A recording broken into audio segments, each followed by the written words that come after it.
Goalrilla is the leader in residential in-ground basketball goals, setting the standard for durability and quality and helping your athlete reach their full potential. This video will take you through the installation process for a Goalrilla system, from installing the anchor kit to assembling the goal. If your Goalrilla is being shipped to you, verify that the delivery company delivers 3 boxes that each have the same color stripe on each box. Prior to installation of your anchor kit, you must call utility services for location of underground utility lines before you dig. More information can be found at www.call811.com. Items needed for anchor kit installation not included. 11 80-pound bags of concrete. It's a good idea to purchase a couple extra bags just in case you dig your hole larger than instructed. 1 post hole digger. 1 shovel. 1 15/16 open-end wrench, 1 15/16 socket and ratchet, 1 concrete form, 1 wheelbarrow, 1 garden hose, 1 level, 1 tape measure. Step 1.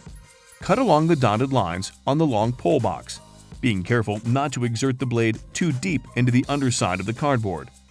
Pull out the anchor kit box. The instructions should be taped to the anchor kit box. Instructions can also be found at goalrilla.com. Step 2. Read anchor system installation instructions day 1 thoroughly. Step 3. Mark the placement of your anchor system by factoring in the overhang. Overhang is provided in Part 1, Step 1 of instructions. It's best to leave room between the anchor system and court. Step 4. Assemble the anchor system. Details can be found in Part 1, Step 2 of the instruction. Step 5. Ensure the concrete form is parallel to the court before digging. Step 6. Dig a 16-inch diameter hole that is 48 inches in depth. Once the 48-inch depth hole is dug, it is recommended to flare out the bottom of the hole to 20 inches diameter to provide greater stability. Step 7. Mix and pour concrete into the hole. Agitate the concrete every so often to work out voids in the concrete. Continue until about 18 inches of free hole remains. Step 8. Insert the 4 pieces of rebar into the concrete in a square formation. Push all the way down to the bottom of the hole. Step 9. Continue to mix and pour concrete until the concrete is slightly above the form. Agitate the concrete and use your trowel to work concrete into any voids in the corners. Smooth out the surface of the concrete.